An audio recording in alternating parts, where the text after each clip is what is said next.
Tracking K9 dog-led team to an abandoned police station, what they found revealed a dark secret is a gripping, emotional thriller that follows Officer Nathan Cole and his loyal K9 partner Ryker. What begins as a routine investigation into a derelict police station unravels into a decades-long conspiracy involving a judge, a private security network, and the systematic disappearance of children under the guise of juvenile reform. As Nathan and a dismissed detective, Elise Maddox, uncover hidden files and silent survivors, they must face betrayal from within the police force, military-level cover-ups, and a race against time to protect the final witnesses. Ryker becomes more than a dog. He becomes the conscience of a nation, leading them back to the truth buried beneath institutions of power. But as the system starts to crumble and arrests begin, one final question remains unanswered. How far did the network reach, and who is still out there waiting for silence to return? Some truths are buried. Ryker remembered. Hold on a moment before we move forward. Let us know where in the world you're watching from. And if you're loving these stories, don't forget to hit subscribe. Tomorrow's episode is going to be absolutely mind-blowing. The faded sign still read Harlan County Sheriff's Office, even though no one had stepped inside in nearly 15 years. Time had claimed the place. Wooden siding rotted at the edges, windows caked in grime, and the wind now whistled through its broken rafters like a ghost moaning through forgotten history. But as the sun slipped behind the hills of rural Mississippi, a different kind of presence arrived. Nathan Cole stepped from the patrol SUV with a hand resting on his belt, scanning the surroundings with the quiet alertness of a man used to things not being what they seemed. The old station sat hunched beneath the overgrown trees, like it knew its time was up, but Nathan wasn't here on a nostalgia trip. Ryker was. The Belgian Malinois was already at full alert, nose to the ground, tail rigid.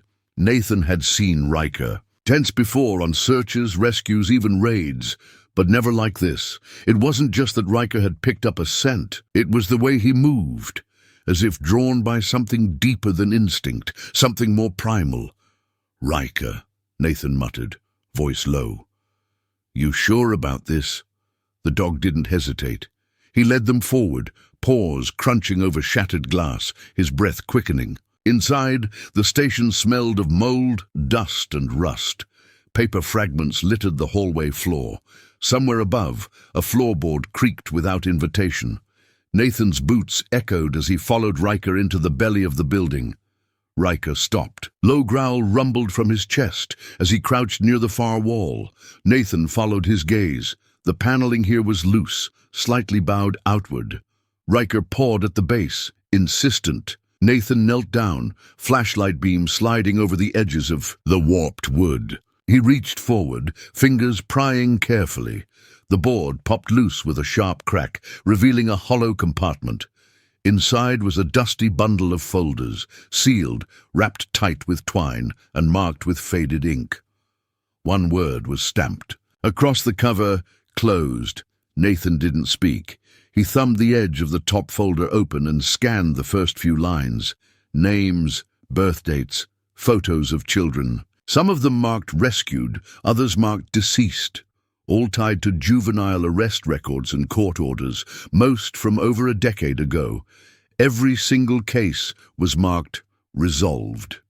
He leaned back against the wall, the weight of it sinking into his chest.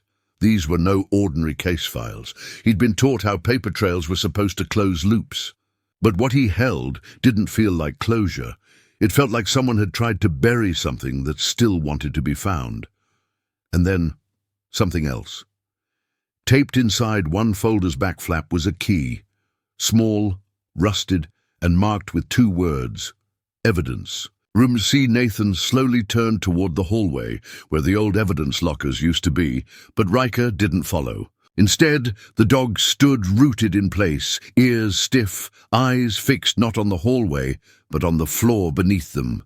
The hardwood shifted faintly beneath Nathan's boots. He tapped the planks with his knuckle. Hollow. Ryker pawed again, more urgent. This time, Nathan's hand went to his belt, retrieving a flathead. He pried up the first board and then the second. A narrow crawl space opened beneath. A boy in the front row raised his hand.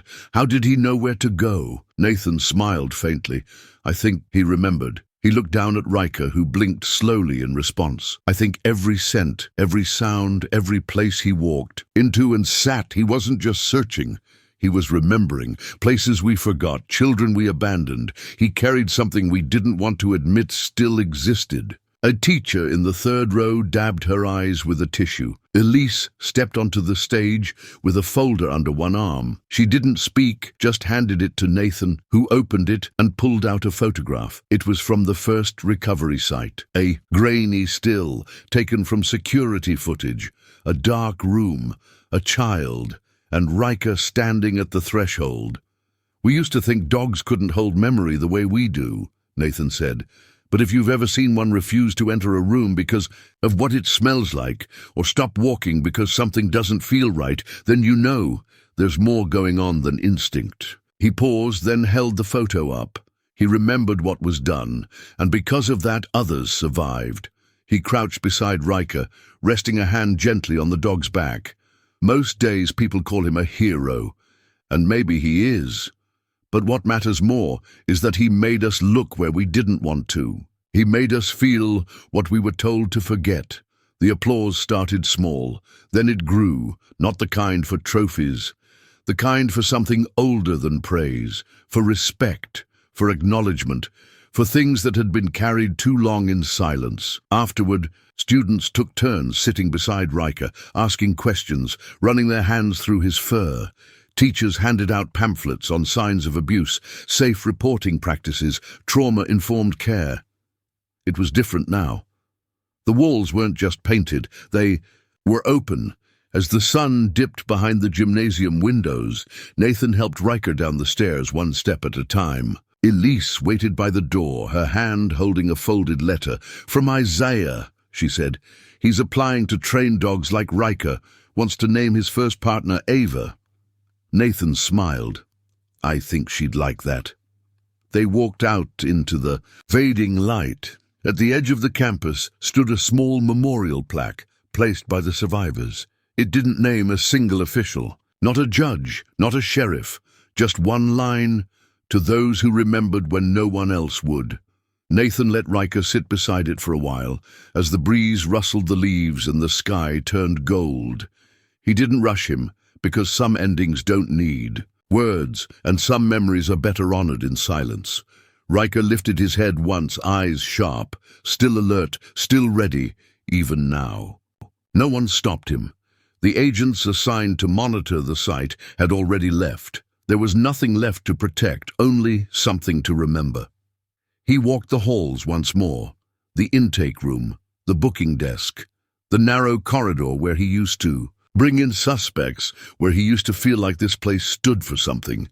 He passed the interrogation rooms with mirrors that weren't quite two-way. Rooms where kids sat alone, told to sign papers they didn't understand. In the main office, the floor creaked under his weight. He paused in front of the metal cabinet where the original box of sealed files had first been found. It was empty now. Everything had been catalogued, entered into evidence, filed away for trial, but Nathan didn't look at the paperwork. He looked at the floor. There, scratched faintly into the wood, was a name, Ava. He crouched, traced it with his fingers. Ryker sat beside him, ears lifted. Nathan didn't cry. He didn't speak. He just sat there until the sun finally reached through the broken windows and painted a golden line across the floor. Barrett arrived a few minutes later. No words, just a nod. He leaned against the wall while Nathan stood and walked out. They watched the demolition from the edge of the lot. The crowd had grown, former victims, family members, reporters, kids holding signs that read, "We were never lost," and no more silence. The first rumble came from the heavy equipment lining up. Nathan stood still as the first wall came down. It didn't fall easily. The old stone resisted, but eventually it crumbled, piece by piece, layer by layer, and as the final structure collapsed into dust and splinters, a silence fell across the crowd. Not grief, not celebration, just release. When the dust cleared, something was visible beneath the foundation, a small wooden box, warped and stained. The backhoe operator stopped, radioed for confirmation, and waited as Elise stepped forward with gloves and a protective case. She opened it carefully. Inside were journals, handwritten, dozens. One belonged to Ava, the others bore names they'd never seen before. Kids who had vanished from the paperwork, kids who had never made it into the court logs. They kept everything, Elise whispered. Even this. Nathan held the final journal in his hand, flipping gently through pages of looping, uneven script. One line stopped him.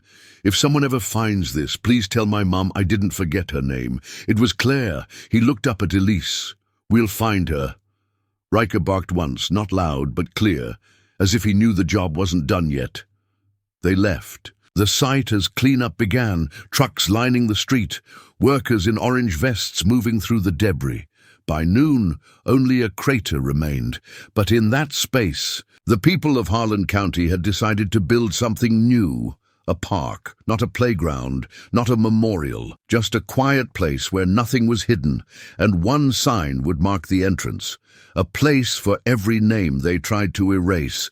The school auditorium smelled like polished wood and nervous energy. Rows of folding chairs had been set up in a semicircle, filled with teachers, parents, law enforcement, and students in identical blue polos.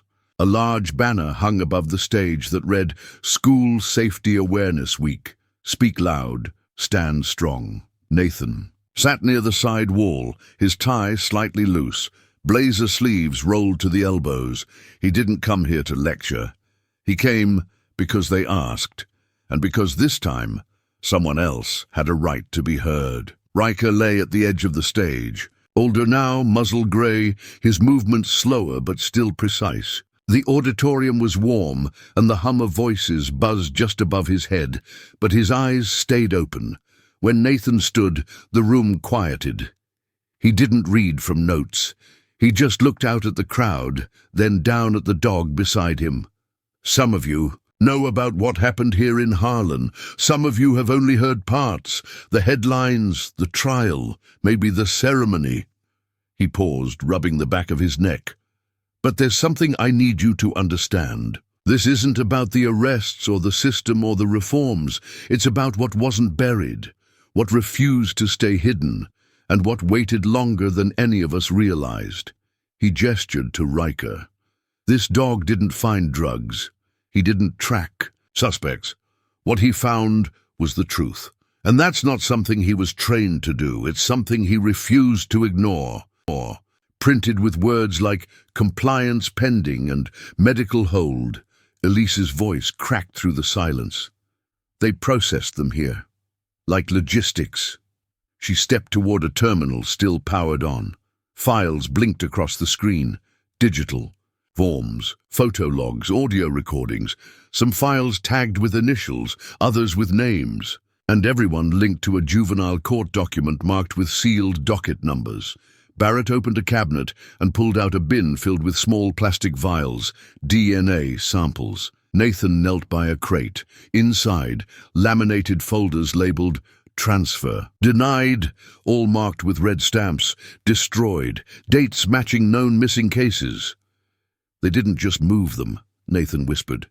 "They erased them." Suddenly, Ryker growled, low, directional. Nathan turned. A door at the far end of the hallway clicked. A man stepped out, older, clean suit, calm face, Victor Hales. He didn't run, didn't flinch, he just smiled. "I figured someone would show up eventually," he said. "You've made a mess, but it's not unmanageable." Nathan raised his weapon. "You're done." "No," Hales said, folding his hands. "You're late." Barrett moved behind him. "Hands now." Hales didn't resist. As the cuffs clicked on, he sighed. "You don't understand what this was, what it prevented." "We understand enough," Elise said. "And now everyone else will too." Outside, the signal went out. The DOJ task force received live footage streamed directly from Elise's body cam. The files had already begun uploading to a secure server shared with 3 major news outlets. It was done. The cover was gone. And by morning, the story had changed again. Public outrage surged. The White House issued a statement of condemnation. Governors called for statewide audits. Dozens of local facilities were placed under federal control. Hales was named in a criminal indictment alongside 3 state judges, 2 private contractors, and the entire board of Brookwell Secure Transport. But something else happened. Something Nathan hadn't expected. An idea was born, a new kind of K9 unit. Trained, not just for narcotics or cadaver detection, but trauma response. Dogs like Ryker, who had worked inside the shadows and emerged as something more. They'd call it the Watchdog Program. Nathan was asked to help design it. Elise signed on as lead investigative liaison. Survivors became consultants, helping train. The handlers on signs missed by professionals for decades. Ryker was listed as its honorary founder. The ceremony wasn't large. Just a few dozen people in a repurposed gymnasium, but when Ryker limped onto the stage, wearing a simple harness with a single emblem, an open eye, people stood, children clapped, some cried. Nathan stood at the edge, hands in his pockets. "You did good," Elise said beside him. He nodded slowly. "We're not done," he replied. "But we've finally started something better." Ryker turned his head at the sound of his name. Nathan gave a small smile. "You're not just a dog anymore," he whispered. "You're a promise." The vote wasn't unanimous, but it didn't need to be. The town council approved the motion in a packed chamber, late on a Tuesday afternoon. After months of hearings, investigations, and unrest, it came down to one sentence etched onto a sheet of paper: motion to demolish the former Harlan County Sheriff's Station. The old building had been locked under federal seal since the raid, its broken floors and rusted pipes now standing as a frozen monument to everything that had gone wrong. For a while, there had been talk of preserving it as a museum, maybe even converting it into a justice center. But the families, especially those who had lost someone, wanted something else. They wanted it gone. Nathan didn't speak at the meeting. He sat in the back, Ryker's head resting on his boot. Elise sat beside him, flipping a pen between her fingers, her expression unreadable. Outside, a small crowd had already gathered by the fence surrounding the station. Reporters, locals, former officers who never thought they'd see this day. The demolition was scheduled for sunrise. Nathan arrived early. The first light hadn't cracked the sky yet. A light mist hung low over the lot, and the building's silhouette cut across it like a scar.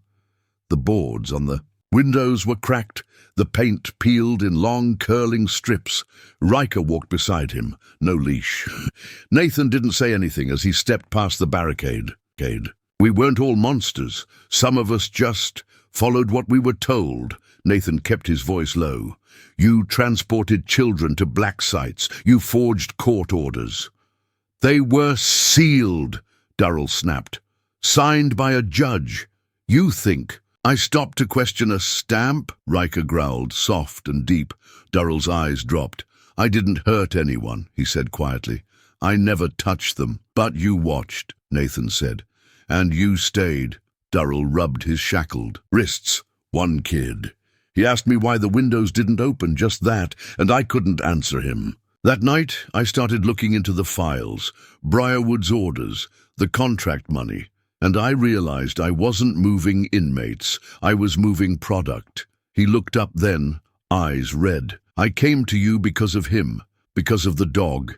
He got to those kids when no one else would, even me." Nathan said nothing. Durrell continued. "There's one more name, not in the files. A liaison, civilian. He coordinated the pickups. Disappeared when the first arrest started. I think he knew this was coming." "Name," Nathan said. "Victor Hales. He worked for a non-profit in Atlanta. That's the front. Real work was transportation logistics." Nathan stood. Durrell looked at Ryker. He could have torn me apart the night of the raid. He didn't. He let me run. He didn't let you, Nathan said. He was waiting to see if you'd stop yourself. As he turned to leave, Durrell called after him. You think someone like me can come back from that? Nathan paused. No, he said, but you can stop someone else from becoming you. Ryker followed him out. They drove through early evening traffic, the city lights starting to flicker on. Elise was waiting at the safe house, a manila folder already in hand. Victor Hales. Confirmed, she said, tied to 4 dissolved companies and 1 active license under the name Prometheus Resource Group. It's not just kids anymore. They're branching into private detentions. Barrett joined them via encrypted call. We've seen that before.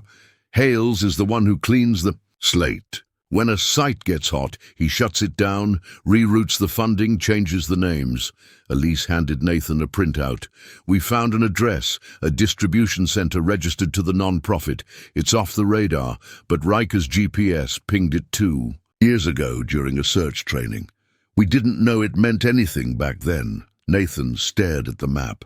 Rural Georgia, surrounded by farmland. No cameras, no patrols, just a single road in. We go there, he said, not with warrants, with truth. Elise raised a brow. You think they'll let us walk in? No, Nathan said, but I'm not walking in to ask. They packed up everything. Documents, photos, recordings, and loaded the van. Ryker hopped into the front seat, stiff but ready. His tail flicked once as Nathan closed the door. This time, they weren't chasing ghosts, they were hunting one, and the predator was about to become the one watched. The building looked abandoned. From the road, it was nothing more than a corrugated metal warehouse flanked by gravel lots and half-dead hedges. No signage, no posted hours, just a security gate with a keycard scanner and cameras that didn't pan, just stared. Nathan parked the van down the hill, where the tree line thickened. Barrett had arrived first and marked the exits.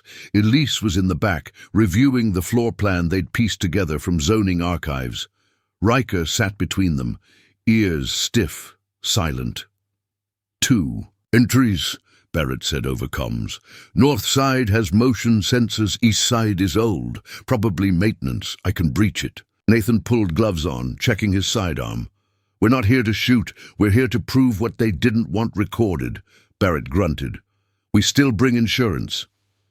They moved at dusk. No alarms sounded. No guards emerged. Elise bypassed the rear lock with a handheld key emulator.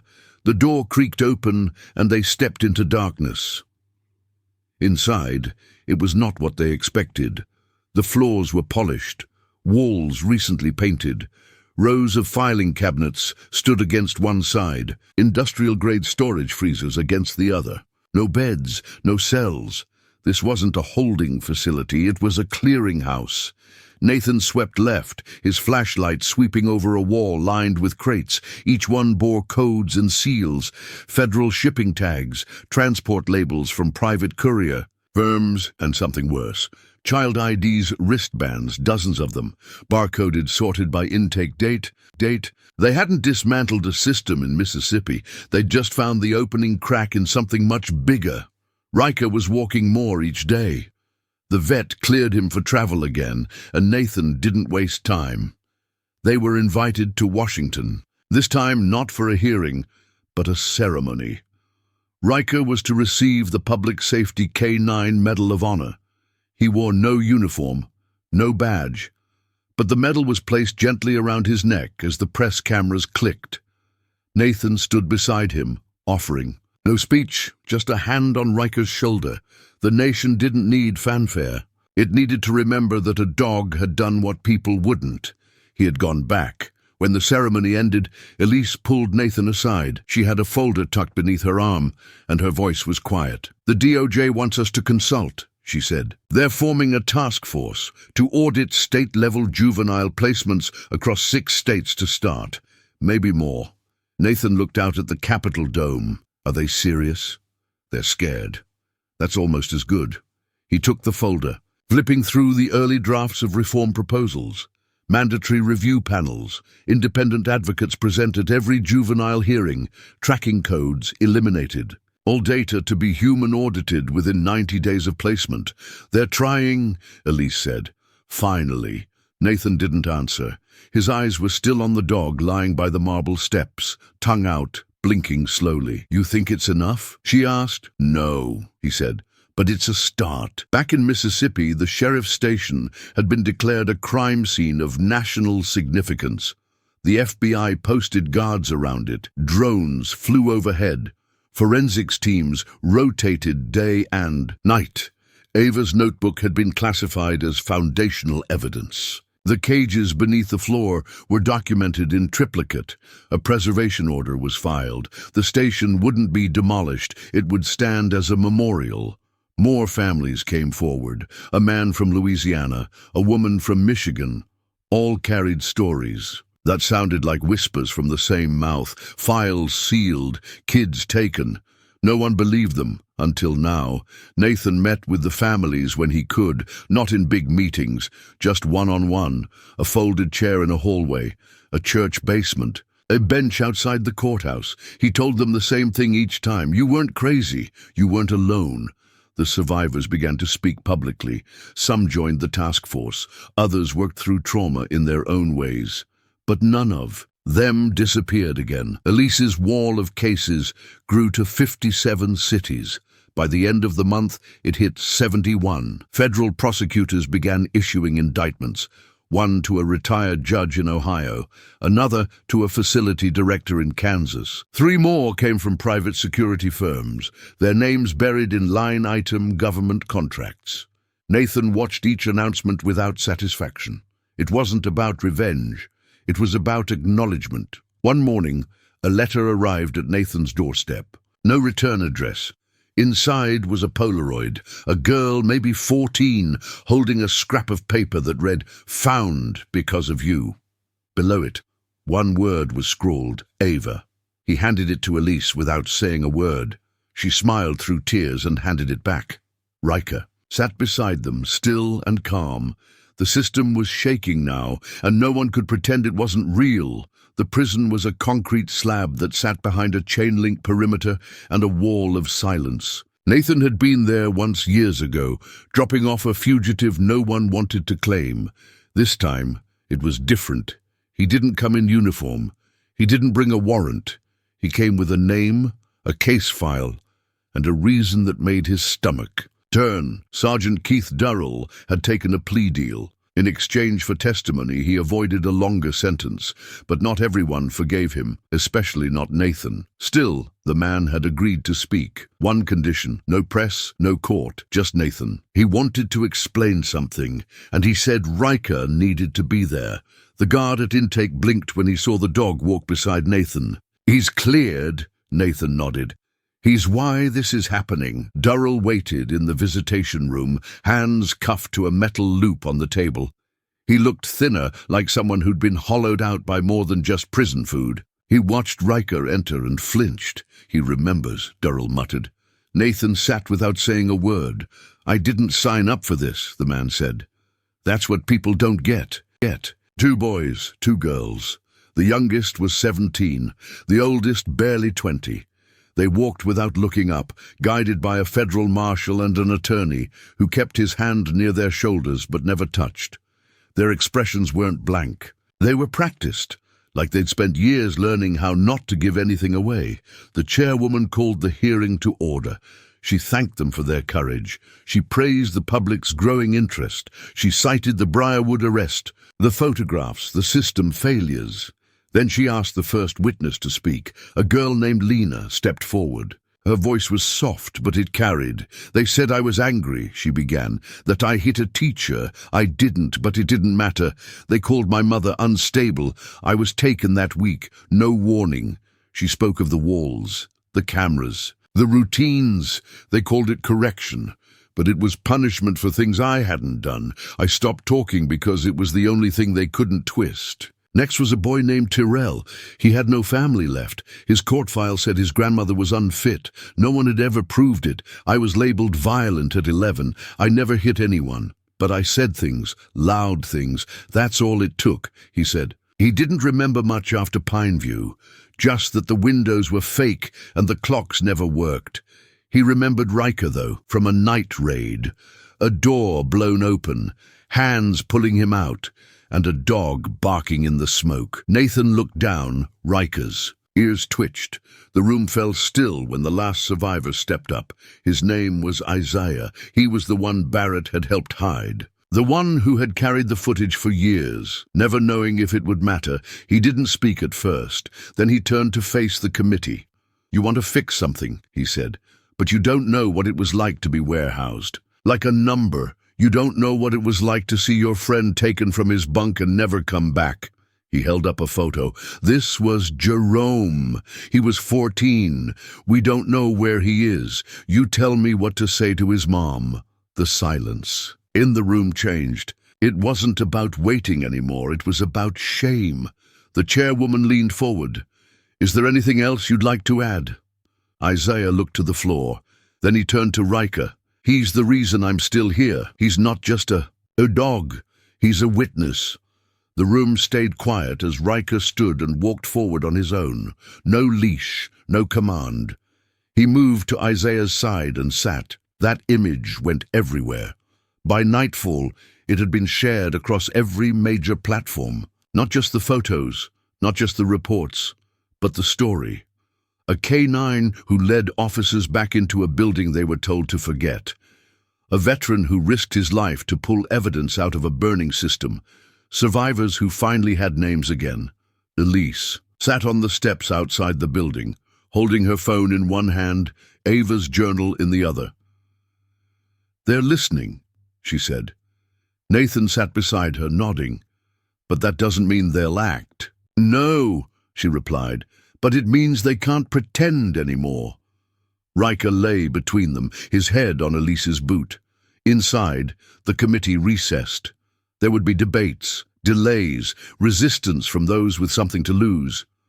But the truth had been spoken, not whispered, not hidden, and this time it came with names, faces, and a dog who wouldn't let it go quiet. 3 days after the hearing, the calls started coming in from places Nathan had never been. A social worker in Arizona, a juvenile officer in Kentucky, a public defender in upstate New York, all of them saying the same thing. "We saw the footage. We've had questions for years. We think it happened here too." Elise catalogued every report. Her living room wall became a map, pinned with red markers and post-it notes. She tracked similarities, names, code phrases buried in case filings. Redirect order, compliance transfer, behavioral reroute.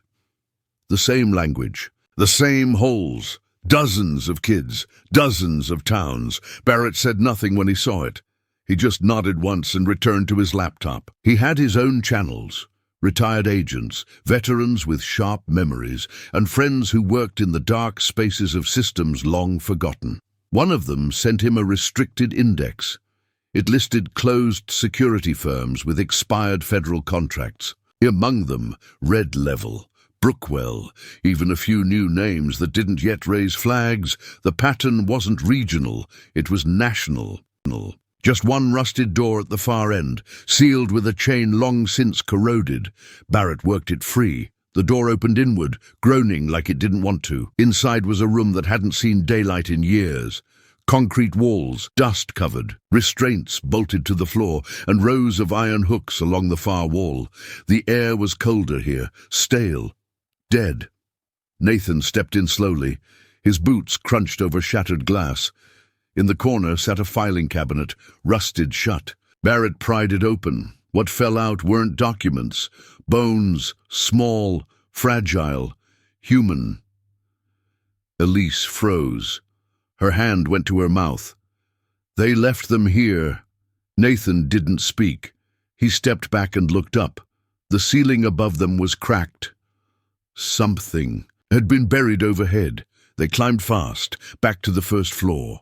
Ryker led them toward the far wall behind the old evidence room. Nathan traced the paneling, his hand finding a hollow spot near the floor. He pried it open. The space behind wasn't large, but it was full. Small shoes, Tattered clothing, a stuffed animal, one ear torn, the other stitched with red thread, a box of school papers, faded photos, and a notebook. He pulled it out gently. Elise flipped through it. A child's handwriting. The first page read, "My name is Ava. I don't know what day it is. They said I was bad, but I miss my mum." Nathan swallowed hard. The last entry was dated a day before her disappearance was filed. They said I'd be moved tonight. The man in the brown suit told me not to cry, but I did. I don't want to be forgotten. Ryker sat beside them, unmoving. They scanned every page. Elise wiped her face twice. This is the story they didn't plan for. This isn't hearsay. It's her voice. Barrett knelt to examine the floor beneath the compartment. He lifted one tile and shone his light into the darkness. Cages, dozens of them. Some collapsed, some still locked. "Why here?" Elise whispered. "Because no one was watching," Nathan said. "This wasn't just corruption. It was obedience, a system that trusted its own silence. They documented everything, every item, every cage, every word in Ava's journal." Elise called a contact at the DOJ. This wasn't local anymore, but as they climbed back into the van, Nathan paused. Ryker stood by the station's door, his gaze fixed on a dark corner of the lobby. The air shifted. Nathan turned his flashlight toward it. Just old furniture. But still, something felt unfinished. He looked at Ryker, who stared back without blinking. "We're not done," Nathan said. The power returned. Lights flickered to life across town.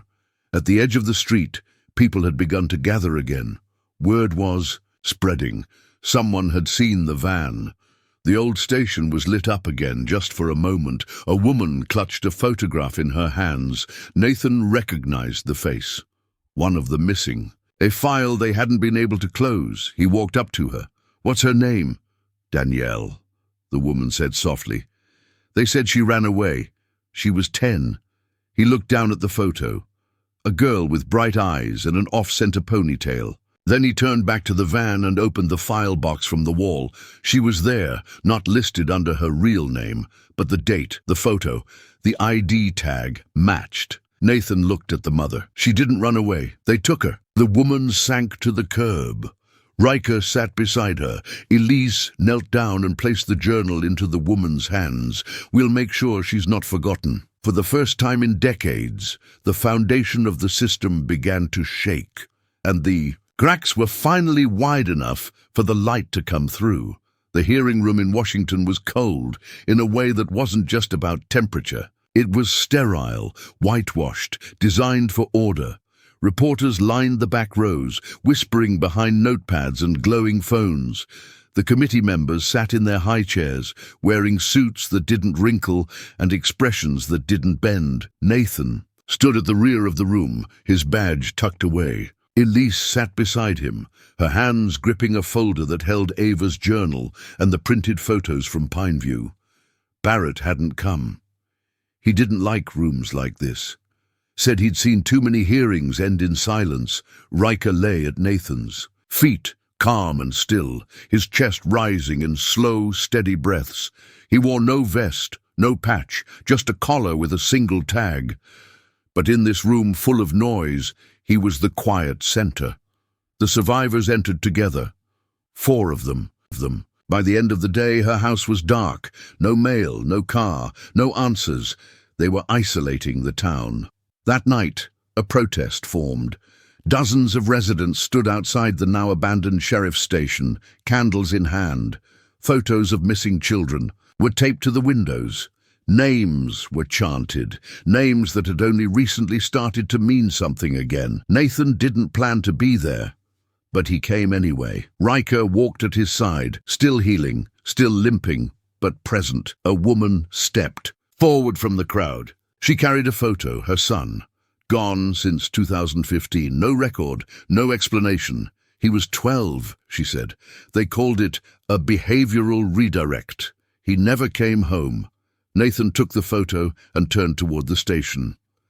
"This is where it started," he said quietly, And this is where it ends. Elise set up a projector against the outer wall. On it they played footage from Pineview, the cells, the chairs, the cameras. People watched without speaking until the sound of engines cut the silence. 3 black SUVs turned the corner and crawled toward the crowd. Windows tinted. No plates, no logos, no reason to be there.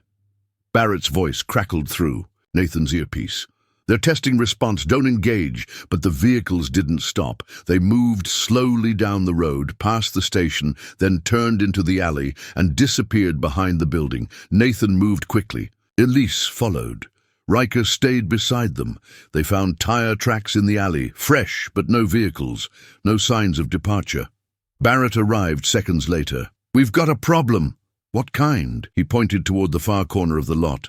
A device had been planted behind the station, a crude explosive, duct-taped, wired, unfinished, but real. Barrett disarmed it, but the meaning wasn't lost on any of them. "They want the station gone," he said. "They want the past erased." Ryker growled again. Low, steady, Nathan turned to Elise. "We move everything, tonight. Any files not backed up go into vault storage. We go dark." Elise didn't argue. The next morning, news broke that Briarwood's lawyer had filed a motion to suppress all witness testimony, citing emotional coercion and unverified digital evidence. The same outlets that ran headlines about justice now hedged their words. Phrases like unconfirmed allegations returned. Analysts spoke of misguided fervor and procedural complications. Nathan stood outside his home watching the world tilt again. Ryker lay in the grass, eyes half shut, but every sound still registered. "They're scrambling," Elise said, approaching with a folder. "What's that?" She opened it.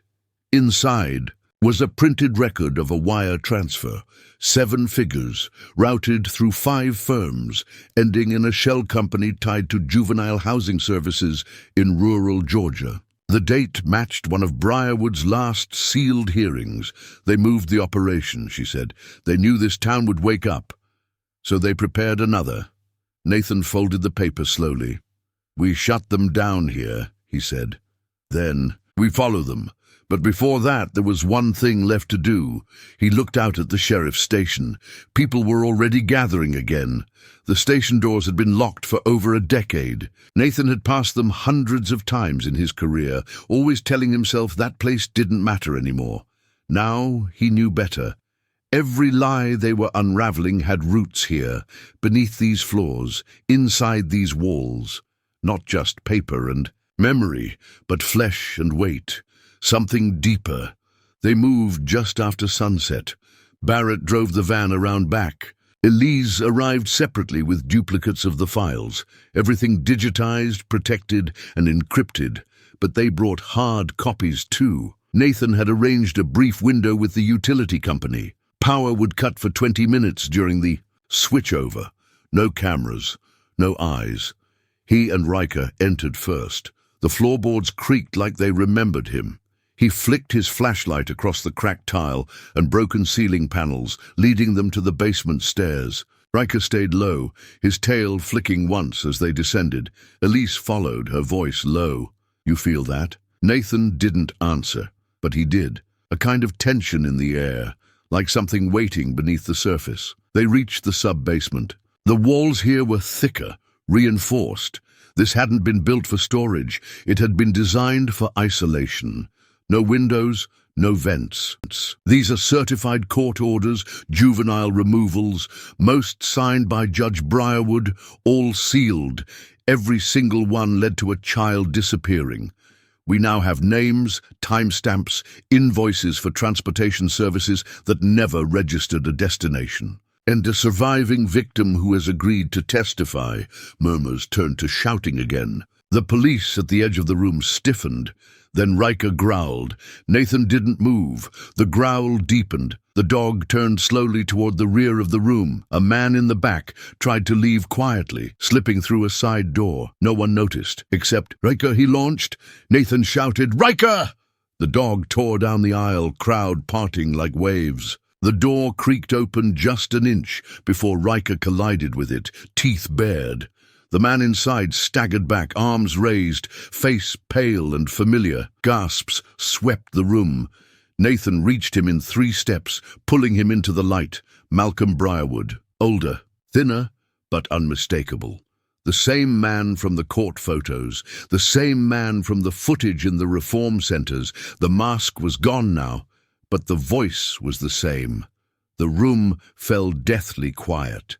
Elise walked forward, hand trembling.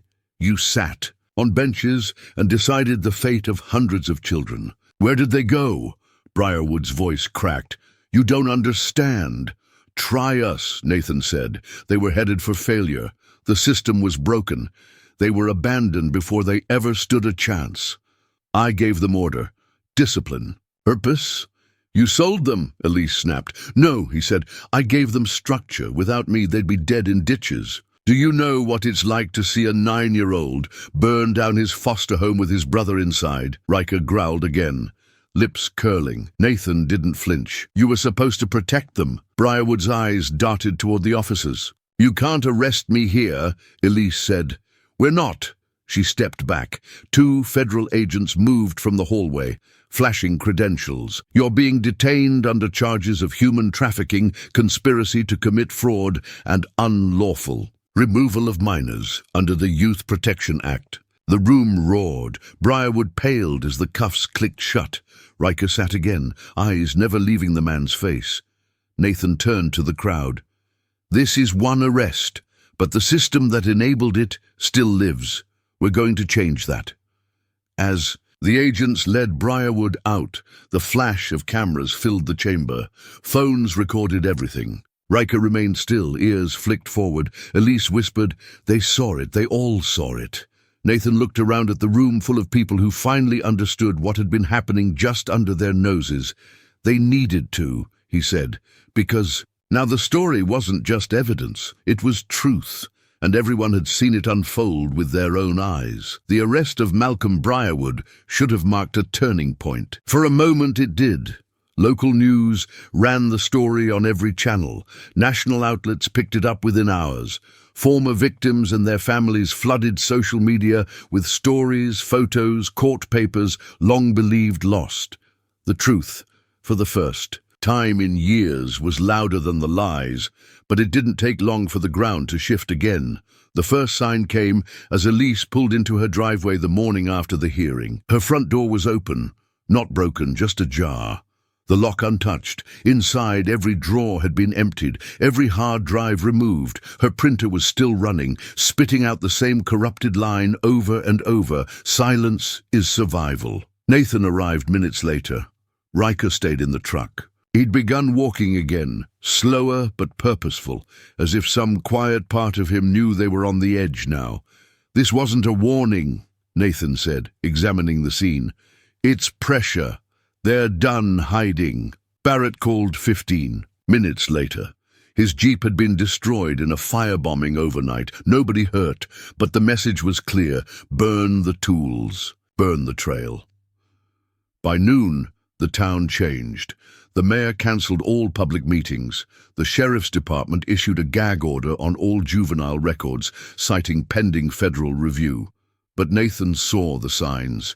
More officers on patrol, more marked. Units parked at council members' homes, like guards instead of police. And the council, they didn't speak. One of them, Sandra Ellis, the only member who had voted against Briarwood's court budget twice, resigned without explanation. 3 pages of data and 1 photo, a child's face with the stamp deceased and the word false typed below. The post hit by nightfall. By the next morning, it had been shared over 200,000 times. The backlash came quickly. The town woke up different. Local radio picked it up. Social media exploded. Former parents began to come forward. Mothers who'd lost custody over mysterious behavioral findings. Fathers whose kids vanished after family court hearings. Elise's phone rang. A blocked number, she answered. A male voice, low and calm. You think you're helping, but you're not. These kids were lost. We gave them purpose. You tear that down and you'll have chaos. She didn't reply. You've still got time, the voice added. Take the post down, or next time it won't be just a dog that gets poisoned. She hung up. Barrett played the voicemail twice, then ran the voice through a matching algorithm. No direct hit, but enough intonation overlap with past wiretaps. From red-level operations, they were exposed now. That much was clear. But exposure was what they needed. Pressure made people move. And the people trying hardest to stay hidden were about to make another mistake. Nathan stood in the front yard, with Ryker beside him, the dog walking slower, but gaining strength by the day.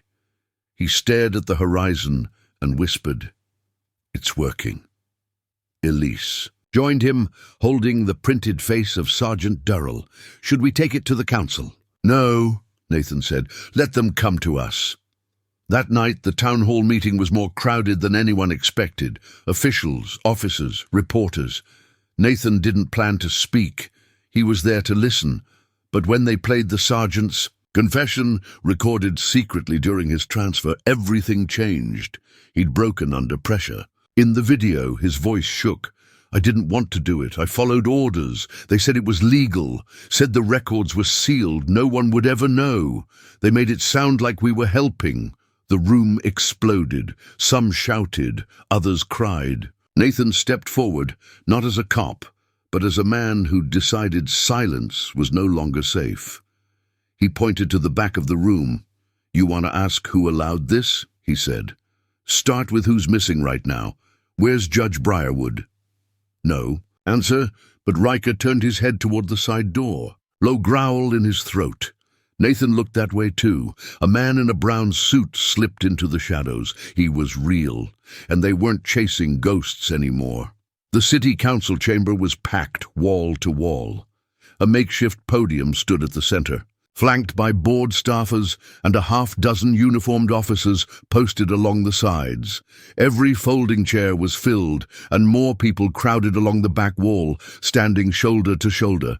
Cell phones glowed in raised hands. The air was thick with sweat and unease. Nathan stood near the edge of the room, his badge clipped but hidden. Elise leaned against the far wall, scanning the crowd. Barrett remained just outside in the truck, monitoring the secure line. Ryker sat by Nathan's feet, fully upright for the first time in days. No leash, no command, just watching.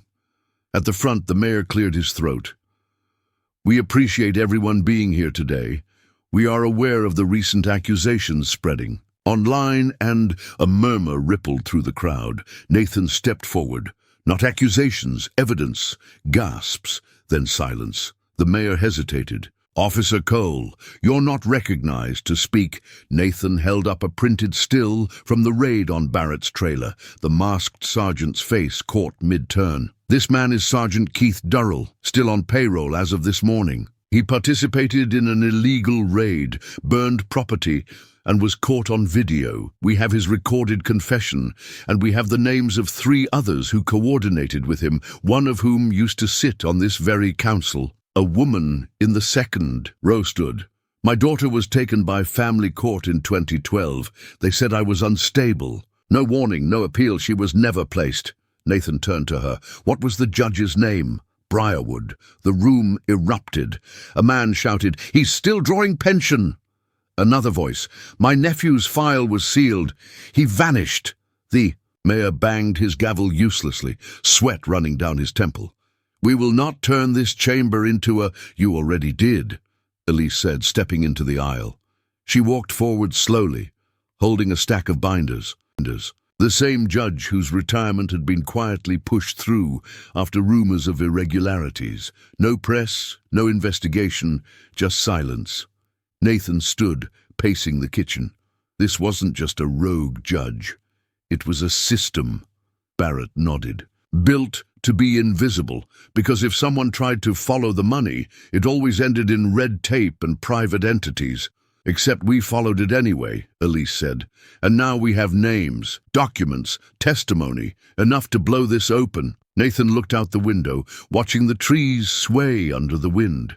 "We leak the wrong thing too early. They'll scatter, shred evidence, disappear people." "So what do we do?" Elise asked. "We go methodical," Nathan said. "We build the whole picture, expose the contracts, the placements, the transfers. We hit them with everything, all at once. Barrett's phone buzzed. He checked it, then showed them the screen. A message from a protected contact. He's in town. The man from the footage. Seen near the station. Nathan's heart skipped. He's not hiding anymore. No, Barrett said, which means he's either tying off loose ends or preparing to vanish. Elise stood and grabbed her coat.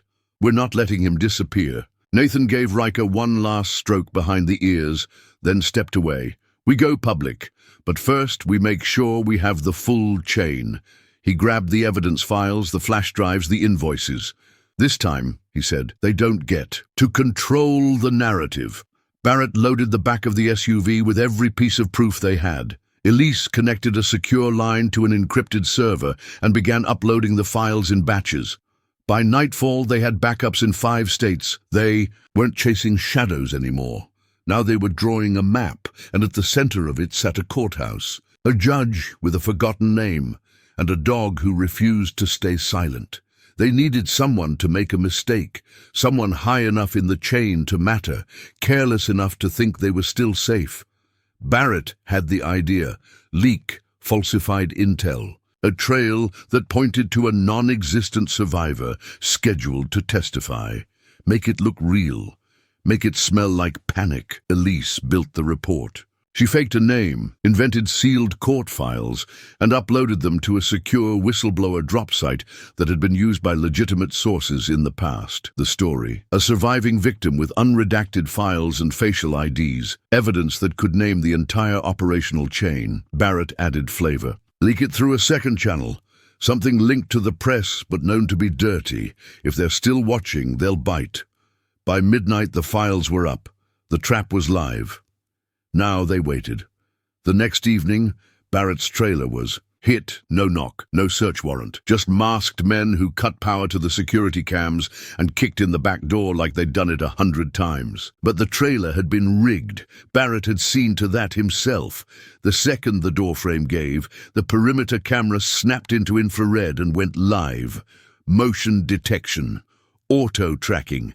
It caught the entire sequence. 3 men, full tactical gear, 0 insignia. One of them turned toward the lens at just the right angle, and that was all they needed. When the raid failed to find the supposed witness, the intruders torched the back room with accelerants. They didn't expect the backup drive hidden inside. The wall. Barrett had it out before the smoke even reached the ceiling. He met Nathan in the woods before dawn. The air was thick with dew, heavy with the smell of burned plastic. Got one, Barrett said, handing over a still image. Face, Match confirmed. Local law enforcement, Sergeant Keith Durrell, still on the force. Nathan's stomach turned. He worked juvenile transport 5 years ago. He's still in the department today, Barrett replied. That raid wasn't freelance. It came from inside. They didn't go to internal affairs. Instead, Elise uploaded the footage to a dormant server used by a former journalist she trusted, one who'd been run out of town years earlier after writing an exposé about a corrupt parole board. The man responded within the hour. If you're ready to go public, I'll help. Just say the word. Not yet. They weren't finished. Elise compiled a partial report. Timeline, names, system structure. Enough to light a fire, but not enough to give up their source. She posted it anonymously. Someone inside your department blocked the review into the juvenile unit 3 years ago. Nathan's jaw clenched. Only 2 people had that kind of access then. She didn't ask who. She already knew. That night, Nathan waited near the edge of the parking lot outside the station. When the last of the lights went off and the night shift thinned out, he slipped into the alley and waited. Detective Rowley stepped out the rear exit 15 minutes later. Nathan moved fast, blocked his path. Rowley jumped, hand dropping to his belt. Jesus, Nate, you trying to get shot? Been thinking about that, Nathan said. Thinking about what happens when someone on the inside starts burying evidence, about why a detective would protect sealed cases, maybe because his name's on half of them. Rowley's smirk faltered. You're way out of line. I found the files, Rowley, the ones under the courthouse, with your initials on transfer reports. Rowley didn't answer. Nathan stepped closer. Ryker's been poisoned. Elise's place was tossed. We're being watched. But you already know that, don't you? Rowley looked at the ground, then back at him. You need to drop this, he said. I'm not saying it again. You're not saying anything, actually. Rowley leaned in. You think this is about money? About politics? You don't understand. The system was broken. These kids, most of them were already headed for prison. We just accelerated the process, gave them structure. Nathan's voice dropped. You handed them off. Rowley didn't deny it. I saved my own family. That's what it cost. Nathan backed away, disgust rising like acid in his throat.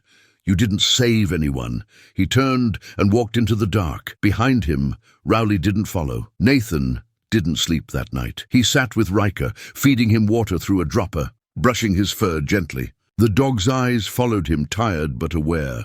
They weren't just up against a machine, they were inside of it. And someone had just tried to cut out the one voice that couldn't be silenced. The sunlight coming through Nathan's window the next. Morning was too bright, too clean.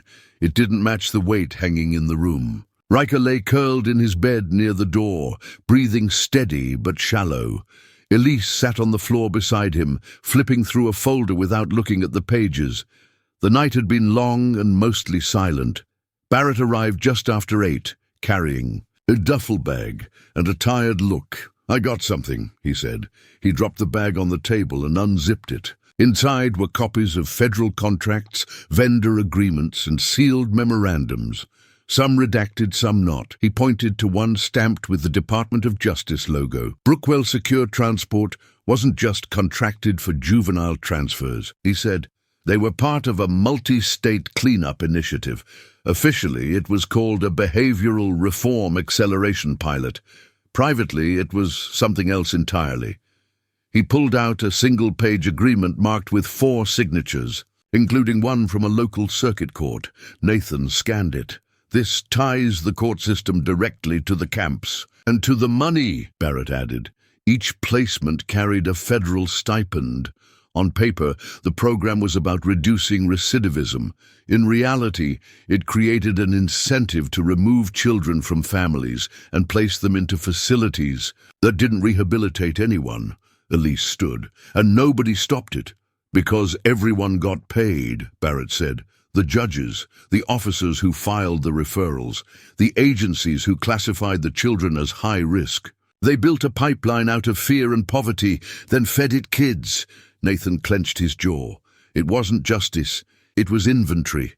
Ryker stirred at the sound of Nathan's voice, shifting slightly.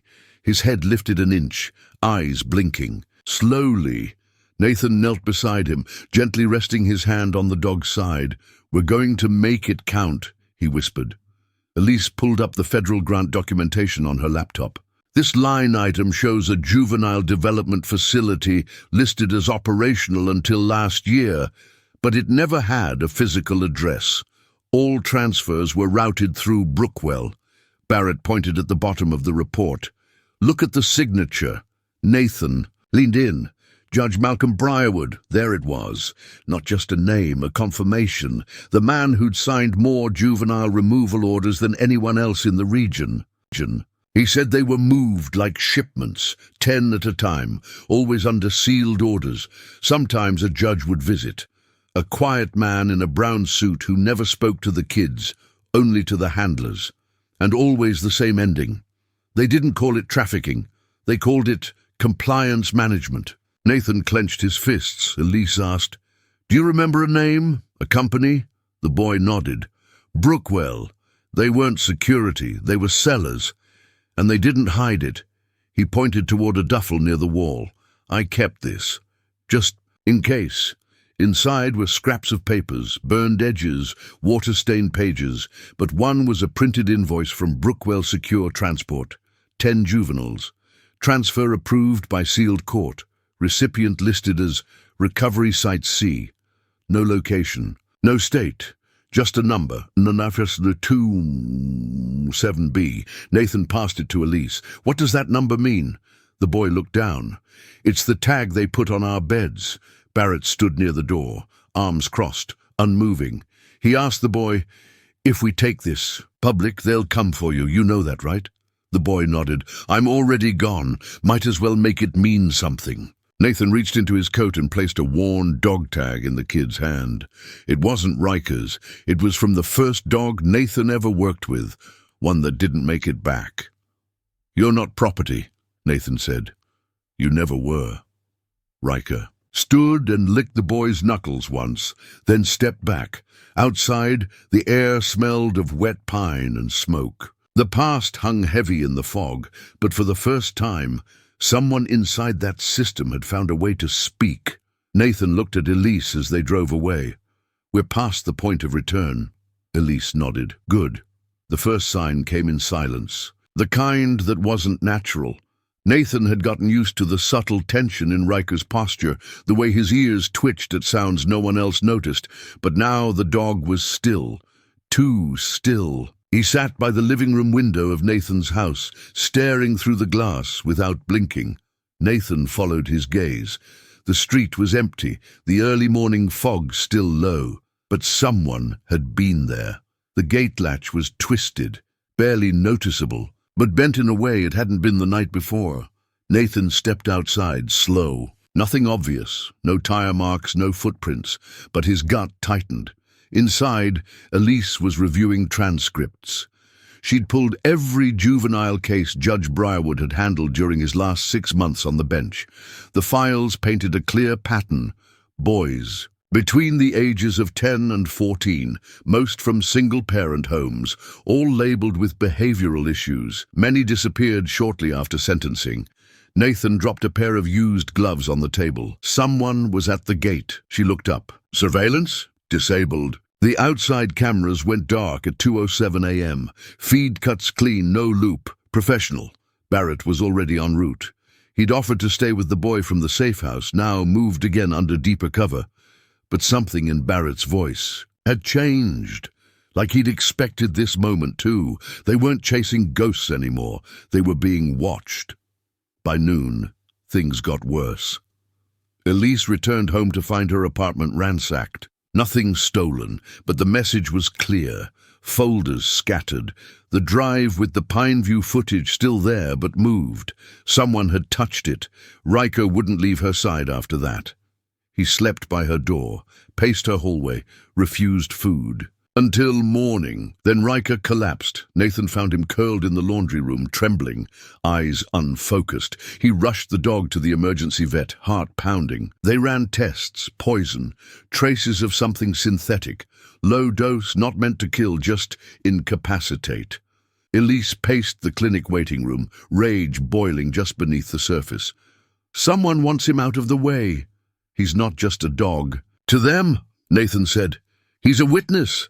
They brought Ryker home with IV lines and a tight recovery plan. The vet said it would take days before he could stand without help. Nathan didn't wait. He called in a favor. A friend from the bureau met him in a parking lot just outside Vicksburg. Quiet, no lights. The man handed over a thin packet. "This is off the books," he said. "You didn't get it from me." Inside were scanned pages from an audit review, internal affairs requests that had been blocked, redirected, a note written in margin script, internal access required to disable. Suppression protocols. Elise scanned it. He read it 3 times before speaking. They weren't placed here. They were processed. The back hallway led to a basement access, half buried by collapsed drywall. Barrett kicked it clear. The stairs groaned with each step. At the bottom, another layer of silence settled, deeper, thicker. They found the room. It was colder here. Concrete floors, rows of restraints bolted to the ground, buckets in the corners. An overhead light swung slightly, as if disturbed by something that had just left. In the center of the room stood a wooden chair, child-sized, leather straps worn at the edges. Elise turned away and covered her mouth. Barrett opened a drawer beneath the counter. Inside were Polaroids, black and white, unlabeled. Some were of children sitting in the chair. Others were of them being removed. Nathan stepped back into the hall. The weight in his chest had gone from sick to sharp, like something was pressing from the inside. "No kids here now," Barrett said quietly. "No," Nathan replied, "but ghosts. They collected everything. Files, photos, camera logs. Elise found a drive labeled Archive A, tucked into the wiring of a disconnected monitor. They didn't speak on the way back. Only when they were inside the SUV again did Nathan say, "Why document all this? Why keep it?" Elise answered without looking up. "Because the people running this believed they weren't doing anything wrong. They thought they'd never need to hide." Ryker sat pressed against the door, eyes watching the tree line. He didn't move again until they were back on the main road. In the rearview mirror, the building shrank into the fog. But what they'd found inside followed them. It always would. The safe house was buried behind a rusted gate and a grove of dying trees, the kind of place no one would find unless they already knew what they were looking for. Barrett had made the survivor, classified under federal witness protection, wasn't a name, just a number on a sealed file. But the marshals owed Barrett favors, and favors went further than clearance. They waited in the SUV outside a crumbling barn while a marshal named Cruz scanned IDs and checked the trunk twice. When he opened the back door, Ryker didn't move. He just looked up at the man, eyes calm but fixed. Cruz hesitated. "He remembers, doesn't he?" Nathan nodded. "He's why we're here." The interior of the barn had been converted. No hay, no tools. Just drywall, a steel door with a keypad, and a small window that didn't open. The kid inside was 17, maybe 18, but looked younger. He sat cross-legged on a cot, shoeless, staring at the far wall like it might answer something. When Ryker entered, the kid's entire body stiffened. Cruz closed the door behind them. Nathan crouched low. "His name's Ryker. He was there. He got some of you out." The boy's eyes flicked to the dog. Then something in his shoulders released. He whispered, "They said he died." Ryker walked forward and sat beside him, gently resting his head against the boy's thigh. "No," Nathan said. "He didn't. Neither did you." They sat like that for a long time. No questions, no statements, just the soft sound of Ryker's breathing. Then the boy said, "You're not like the others." Elise stepped forward. "We're not here to use you. We're here to stop it, all of it. I testified once," the boy said, "when they first found me. Gave them everything. Names, places, what they did. They thanked me, said I'd saved people." Nathan asked, "Did you?" The boy's voice cracked. "No. A month later I heard a name I'd given them. He got reassigned, not arrested. They put him in charge of another facility." Elise paced near the window. "We found a raid site, Pineview, blood on the floors, chains in the walls, and your name showed up in one of the boxes. You were never listed as rescued. You were listed as resettled." The boy blinked. "They filed me as property." Nathan sat on the edge of the cot. "We have files, photos, video, and we're building something they can't bury this time. We just need your voice." "No cameras," the boy said quickly. "No cameras," Nathan agreed. "Just your story, just you." The boy stared at Ryker, then spoke with the rhythm of someone who had buried the words too long. He talked about buses that arrived at night, about guards with covered faces, rooms with one window and locks on the outside. Children sorted by behavior, silence, rewarded, screams punished. If you dig any deeper, you won't just be naming names. You'll be disrupting a system that was built to stay hidden. Nathan looked at Ryker. The dog hadn't taken his eyes off the table. His ears twitched. His body stayed low to the floor. "I can't walk away," Nathan said. "I wear the badge. If I pretend I didn't see this, I don't deserve it." Barrett sighed. "Then you need proof, and not the kind they can burn. You need a survivor." Elise looked up sharply. "I know one," Barrett added. "A kid who made it out during a busted transport. Federal marshals took him in. He's been in protective custody ever since. Nathan leaned forward. He'll talk? He might, but there's a reason he hasn't yet. What he saw broke him. Barrett turned toward a cabinet, pulled out a small lockbox and opened it. Inside was a folded contact sheet and a slip of paper with an address scrawled in red ink. His safe house is in the Delta. Marshals move him every few months, but I've got the last known. He recognized a dog once, a K9 from the original raid. That's why I think he'll recognize Ryker. Nathan took the paper. Outside, the wind picked up. The woods rustled like they were keeping secrets. Ryker moved to the door and stood there, ears alert. Elise gathered the files and photos, packing them back into the crate. Barrett watched them go. If this goes wrong, he said, it'll be fast and final. Don't expect warnings. Nathan nodded once. I don't need warnings, he said. I've got Ryker. The safe house sat deep in the Mississippi Delta, tucked behind miles of sugarcane and broken gravel roads. It didn't look like much, just a weather-worn bungalow on cinder blocks with a rusting pickup out front and a chain-link fence half swallowed by vines. But Barrett's intel was good.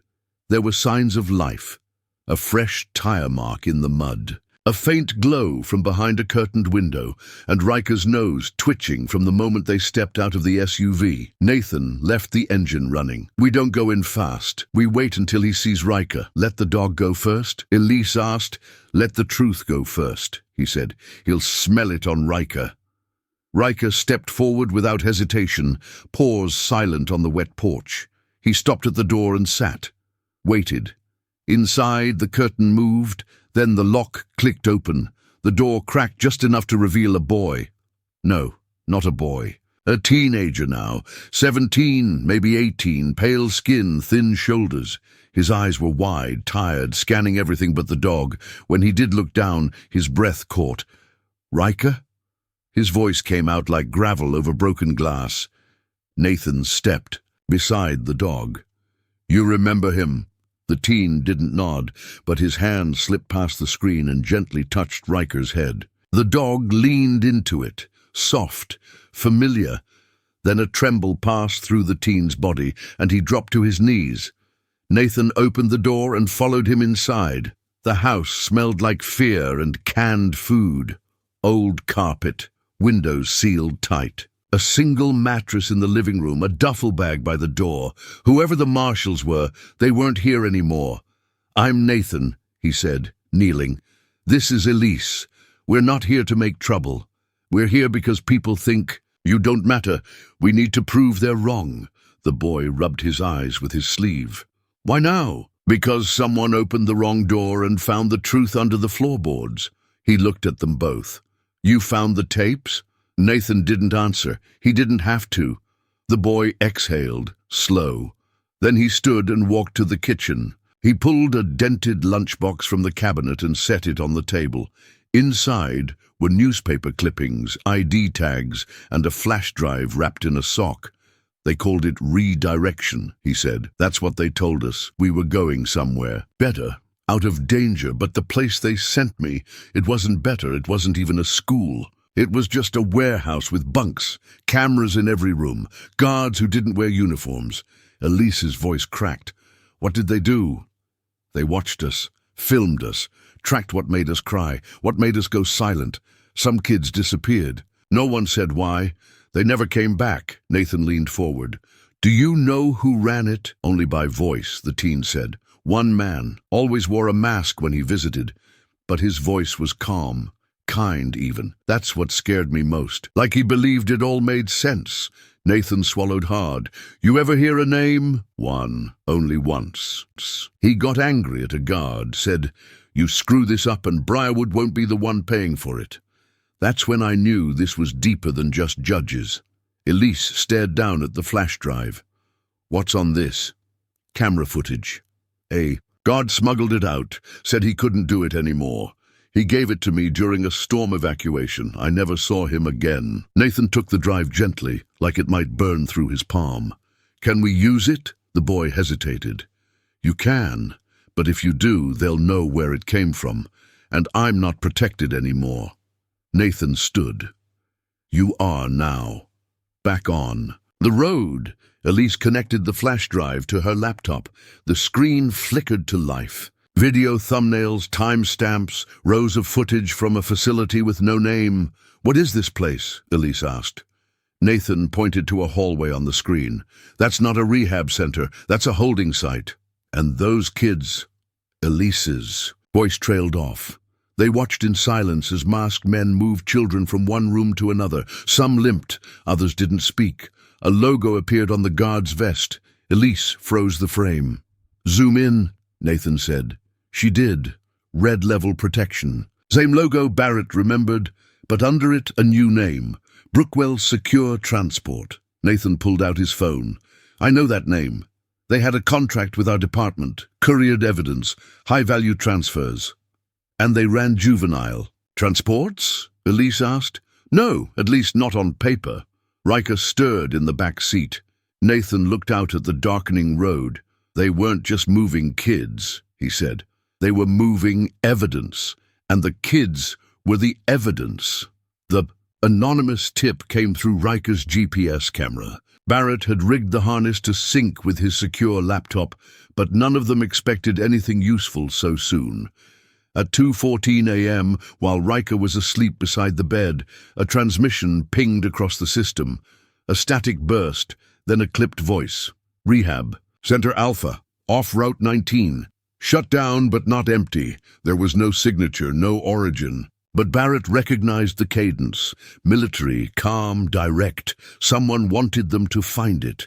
They drove at first light. The road out to Route 19 was little more than a torn ribbon through pine forest and swamp. Fog hung low, blurring the lines between trees and shadows. The building emerged like a bruise on the landscape.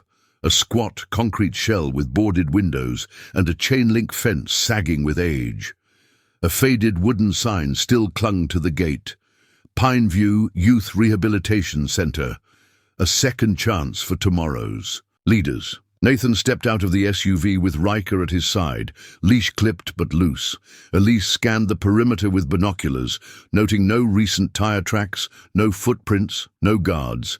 Just quiet, too quiet. They didn't go in through the front. Barrett led them around the side, past what used to be a basketball court, now choked with weeds. The side door had been forced recently. The wood splintered, the lock broken from the inside. Nathan drew his weapon. Inside, the center still held the shape of something meant to look safe. Murals of smiling cartoon faces, motivational slogans, peeling from walls, broken toys stacked in corners, but everything was wrong. The first hallway smelled like copper and bleach. Ryker froze halfway down, tail low, body trembling. Barrett whispered, "He smells blood." They found the first room at the end of the hall. A playroom turned into something else. Chains bolted to the wall, cribs without mattresses, cameras pointed inward. A stain darkened the corner of the rug. Old, dried. Elise took photos without speaking. The deeper they went, the less the place pretended. Room after room told the same story. Facilities meant for reform but built for control. Observation stations, hidden microphones, intake forms listing children as assets. No names, just numbers. Ryker stopped again. He whined once. Low, urgent. Nathan followed his lead to a locked metal cabinet behind the staff desk. Barrett forced it open with a crowbar. Inside were folders, intake logs, medical charts, invoices. Elise pulled one out. Government funding, multiple agencies, Juvenile Welfare Division, Homeland Partnership Initiative, even private security. Firms listed as behavioral consultants. Nathan found a printed email chain in the bottom of the cabinet. One line stood out. Confirm arrival of batch 32A. Transferred from Briarwood under sealed order. No parental notification required. Just rolled past like he'd seen nothing, but he paused at the elevator. Just for a second, Nathan saw it. The flick of the man's eyes. The way he looked at the open locker, then back at Nathan. And the way his hand stayed close to his hip, beneath his coveralls. "Let's go," Nathan said, voice low. They closed the locker but didn't lock it. As they made their way to the exit, Elise muttered, "We're not the only ones who knew about this room. Outside, the sun had slipped behind the clouds, and the wind had picked up. Nathan and Elise walked to the car without speaking. Ryker sat in the back seat, still and alert. Nathan pulled out his phone and called a name he hadn't said aloud. "In 5 years. Barrett," the voice answered. "Rough, tired, it's Cole." A pause. "You calling me means something went real bad." Nathan looked at Elise, then at the boxes in the back seat. "I need help." Another pause. "Where are you?" "Coming to you." Barrett exhaled.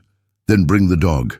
You'll need him." Nathan hung up. He started the engine, and the tires crunched over gravel as they turned away from the courthouse. Elise said nothing for the first few minutes. Then quietly she asked, "Do you trust him?" Nathan's grip tightened on the wheel. "With my life," he said.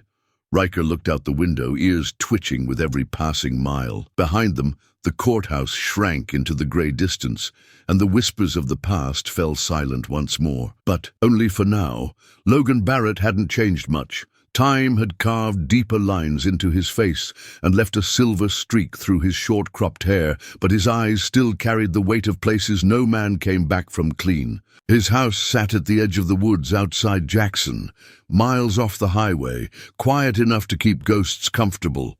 Nathan pulled into the gravel drive and killed the engine. Ryker jumped out before the door was fully open, nose to the air, tail low.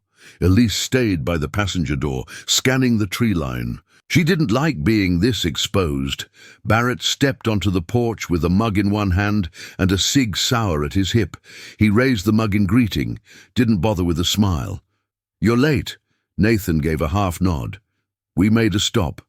Barrett's eyes flicked to the back seat, then to Ryker. "Let the dog out. He'll know if you brought trouble." Ryker approached slowly. Barrett crouched, offering a flat palm. Ryker sniffed, circled, then sat beside him. "Still got good instincts," Barrett said. Inside, the house was clean but bare. Gear bags lined the entryway. A map of the southeastern states was pinned across the kitchen wall, marked with pins and red string. Barrett led them to the table, clearing space for the files. Elise laid out the juvenile records and court seals. She explained everything. Briarwood, the man in the background, the resettlement binders. Barrett listened without interrupting, his jaw locked tight. When she finished, he tapped the corner of one photo. "I've seen him." "Where?" Nathan asked. 6 years ago, Honduras. He was in a convoy tied to a private security firm. Red-level protection. Only showed up for the classified extractions." "Red level?" Elise asked. "I thought they dissolved." "They did, publicly.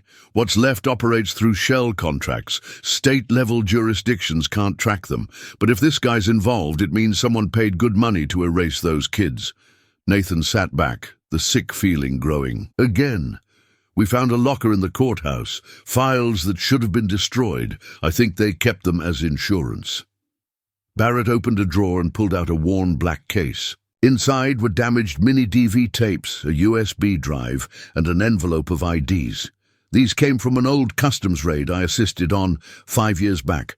Wasn't supposed to touch them, but something didn't sit right. I held on to them, figured they were in part of something bigger. He passed the IDs to Elise. One caught her eye, a girl with a thin scar across her temple. Her record had said she died in 2011. "This one's in our files," Elise whispered. "She was declared deceased by state order, autopsy sealed."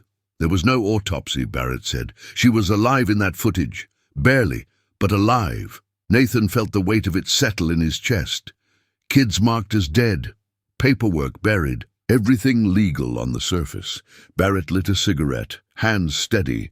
"You want my advice? Burn the files, leave the state." And the dog immediately circled the perimeter like it was instinct. Elise pulled up 10 minutes later and got out with a backpack full of hard drives, printouts, and a small recorder. She laid everything out on the living room floor. The walls became their evidence board. Names, photos, court dockets. One name came up again and again, Judge Malcolm Briarwood, the man who'd retired without fanfare, the man who had presided over more juvenile cases than any other judge in the county. For 15 straight years, Elise pointed to the same man in 3 different court photos. "I still can't get a match. Facial rec didn't turn anything up. No social media, nothing in any public employee database, and yet there he is, always in the room when the worst removals went through. Nathan stared at the grainy image, mid-40s, clean-shaven, always. In a dark suit, unassuming, invisible in a way only professionals could be. What was he? Nathan asked. A contractor? No, I think he was a handler. A liaison between the court and whoever was moving the kids. Nathan felt the air shift. He could hear Ryker scratch at the back door, then go quiet. It wasn't an animal sound. It was a signal, alert but not alarmed. Nathan stood, went to the door and looked out. An unmarked black sedan sat at the end of the street. Driver's window down, no plates. Elise joined him, squinting. You ever seen that car before? No. They didn't speak for a moment. Think someone's watching us? She asked. Nathan watched Ryker sit in the yard, eyes fixed on the car. The dog didn't bark. He just waited. If they are, Nathan said, we need to give them something. To worry about, he turned to Elise. We go to the courthouse. You still have contacts? She nodded. Then we find locker 5. Nathan took a breath. And we find out who buried this. The courthouse had changed, but not enough. The lobby smelled like waxed floors and old paper, and the front security gate still buzzed with a hollow crack when it unlocked. Nathan and Elise passed through without question, flashing badges and not offering names. The clerk at the front desk didn't lift her head from her crossword. That was good. It meant no one had called ahead. They walked past glass doors etched with archives and turned down a hall most visitors never noticed. The basement access required an old brass key, and Elise still had hers from when she was a detective. She inserted it without hesitation, and the door creaked open into shadow and concrete. The air was colder here, the kind of cold that had nothing to do with temperature, just the weight of time and secrets pressed into cinder blocks and metal shelves. Fluorescent lights flickered above, casting a sickly green tint. The buzz of electricity echoed like whispering voices. Nathan moved ahead, counting off the storage lockers along the wall.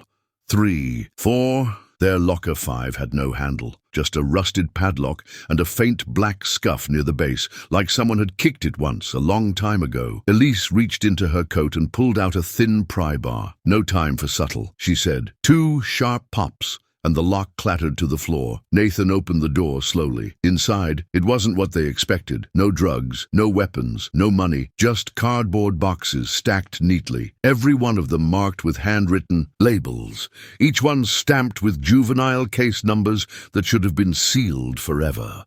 Elise leaned in. These were supposed to be incinerated after the 10-year period. Nathan pulled one box forward and opened it. Inside were files, arrest records, psychological evaluations, police reports, each stamped recommended for reform placement in red. But what caught his eye was a binder labeled Resettlement Program. Alpha. He opened it slowly. The first page read, Cross-Court Placement Initiative, Non-Disclosure Enforced Under Federal Youth Reform Act, 1997. He read it again. This isn't just local, he whispered. This is federal. Elise flipped to the next page, names, dozens of them, with ID numbers, status updates, transfers across counties and states. These kids were moved like freight, she said, and nobody ever asked why. Nathan closed the box. The silence pressed in harder now. He looked up at the sound of soft footsteps near the stairwell. His hand instinctively went to his holster. A janitor appeared from the shadows, pushing a mop bucket. He didn't speak, didn't make eye contact. I think they use the reform centers to vanish kids, Nathan said. Elise looked up, her voice low. They didn't vanish. They were sold. Ryker lifted his head, ears twitching. Elise set the last folder down, then pulled a flash drive from her coat. I still have the hearing transcripts they tried to delete. They didn't get all of it. You'll want to see this. Nathan took the drive and plugged it into his laptop. On screen, grainy footage played. A family court session. The child's name redacted. A judge's voice, Briar Woods, issuing. Final orders. But something else stood out. A man seated at the back of the courtroom. No badge, no nameplate. Just a subtle nod from the judge before the video cut. Nathan froze the frame. Elise whispered, "I tried to ID him. Nothing in the system. No court record. No employment record. But I saw him at 2 other hearings. Always the same expression. Calm, like it was already done. You think he took them? I think he coordinated something bigger. Private placements, off books. The kind of deals that don't leave a trail unless you find the floorboards." Nathan sat back, the weight of it sinking in. This wasn't about one bad judge or even one dirty placement. This was a machine, a process, a pipeline, and somewhere it was still running. "Elise," he said, voice rough, "I think we're too late." She looked at him hard. "No," she said, "we're right on time." Nathan didn't sleep that night. He sat at the kitchen table with the box of files between him and the window, sipping coffee that had long gone cold. Ryker paced the hallway like he could feel the pressure building behind the walls. Elise had taken the digital copies with her, promising to scan and cross-check names against closed court cases and private juvenile facility logs. Nathan had agreed, reluctantly, to keep the physical files out of sight. The following morning, sunlight did nothing to make what they'd uncovered feel any less rotten. Nathan opened the trunk of his SUV and placed the box beneath the spare tire. It wasn't exactly safe, but it was invisible. He had to be careful now. He still wore a badge, but if even a fraction of what Elise believed was true, then someone inside his department had helped it all happen. By noon, the weight of inaction had grown too heavy. He printed copies of 2 of the older cases and slid them into a manila folder. Then he walked into the station through the side entrance. He avoided the front desk, made his way to the squad room without drawing attention, and entered his office, closing the door behind him. The building buzzed with normalcy, phones ringing, laughter down the hall, the soft hum of copy machines. Nathan looked through the glass into the bullpen and saw his lieutenant laughing with a junior officer near the vending machine. Everything looked exactly as it should, which made it worse. He pulled out the folder and stared at the photos again. Missing kids, dates that never made headlines, arrests that led to disappearances, not placements. On the surface, it all looked legitimate, but only because someone had worked hard to make it that way. He picked up his phone. His finger hovered over the number for internal affairs.